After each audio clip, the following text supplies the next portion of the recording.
at noon, can you identify? Authorities release images of the suspects in yesterday's armed robbery in the city of Rome. And a robbery at a chain store that thousands of people frequent daily. Where the news comes first. This is News Channel 2 at noon. Good afternoon. I'm Dave Dellecese. New Hartford police were notified early this morning of a robbery that occurred at the Walmart.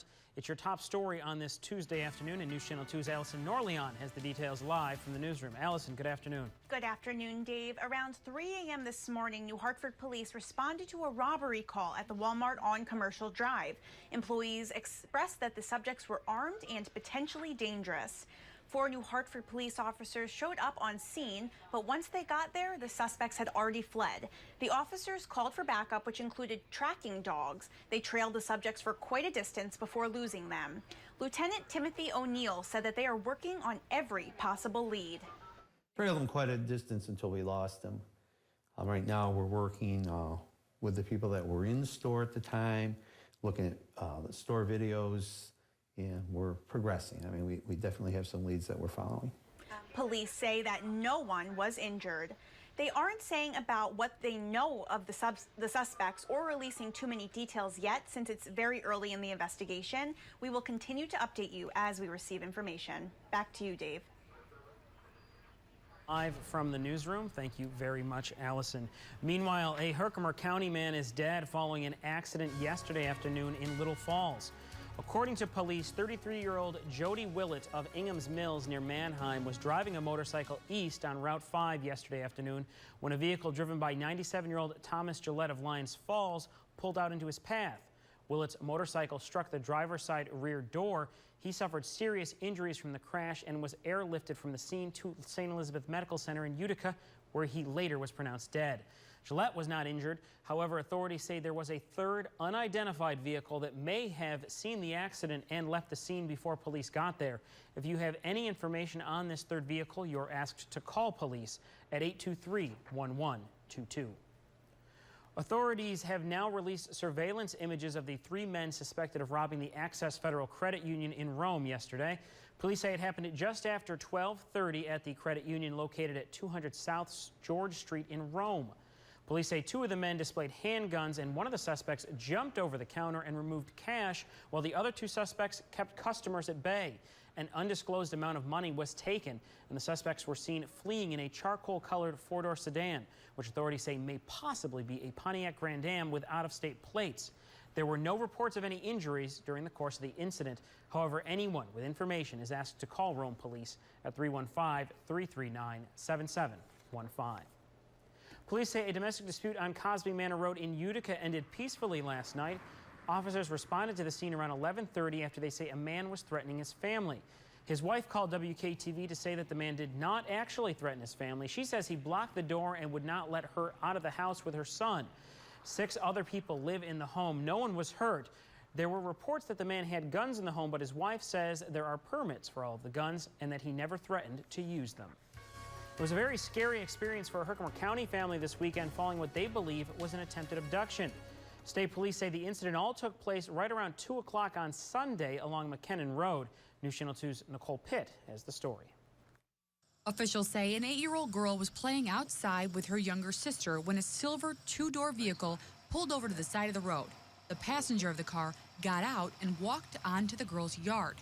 The girl describes what happens next. She says the man snapped his fingers at her and said, "Come here." The girl grabbed her younger sister and ran inside to tell her parents. I spoke with the mother of the girls. She did not want to go on camera, but she tells me her daughter did not recognize the man or the vehicle. I also spoke with several people who live on McKinnon Road. They tell me they used to think things like this could not happen around here, but now anything is possible. One woman has lived on McKinnon Road for 25 years and says she remembers the days where you could leave your doors unlocked and let the kids play in the yard, but she says those days are gone. Another neighbor says she heard the news and immediately started calling her family members who also live on McKinnon Road to make sure they are on the lookout. State police in Herkimer are investigating this case, and they will be looking into any tips that come in. Here is what you should be looking for. The vehicle is described as a two-door silver sedan, and the male in this incident is described as being around 18 years of age with shoulder-length blonde hair with a thin build. Anyone with information is asked to call State Police in Herkimer. Their number is 866-7111. Thanks, Nicole. A Shenango County man who authorities say is no stranger to the law is now facing new charges. 37-year-old Michael John Hunt of West Edmiston is accused of selling cocaine. Authorities say the sale happened in Oneonta in Otsego County. An official with the Otsego County Sheriff's Department says Hunt is a two-time convicted felon. He is currently in jail on $20,000 bail. A Sylvan Beach man is facing charges after authorities say he was running a meth lab out of his home on Vienna Road. 43-year-old Wallace Edick is accused of possessing methamphetamine with the intent to sell it. It was an 18-month investigation that culminated in a raid on the Sylvan Beach property early yesterday. Authorities say they found Edick inside the two-stall garage in those early morning hours with the materials for producing meth. Edick pleaded guilty in 2011 to unlawful manufacturing of methamphetamine and spent 4 months in state prison. However, state police say these latest charges are federal charges and entail a lot more jail time in a federal prison if he is convicted. Utica property owner Timothy Klotz is back in the news after a building he was told to board up caught fire again. Utica fire officials are saying that Klotz failed to comply with a request to board up 956 Bleecker Street after it caught fire on August 9th. This is the second fire at that property. Another one broke out on Sunday around 5 in the morning. There is no word on the cause, but officials say the fire started in the attic and that there was no electric or gas hooked up to the vacant building. Klotz's name may sound familiar because back in 2009, he faced issues with city codes concerning his property on 102 James Street.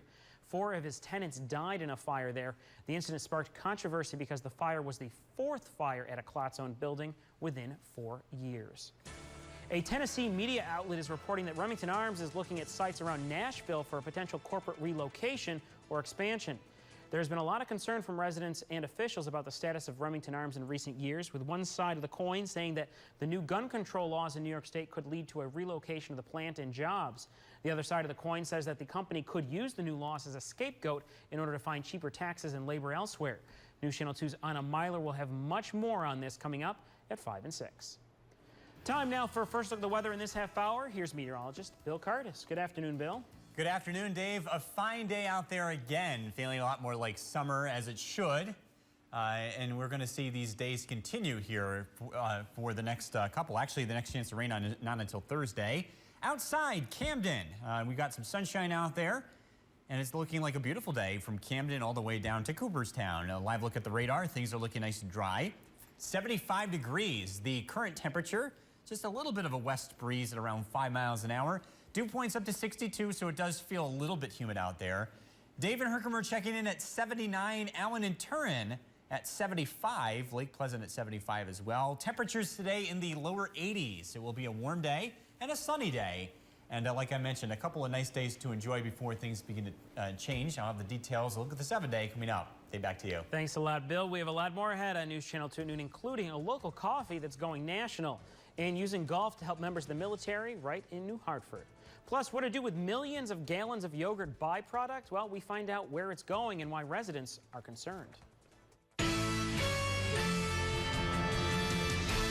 You're watching News Channel 2 at noon with Dave Dellecese and Storm Tracker 2 meteorologist Bill Kardas. News Channel 2, where the news comes first.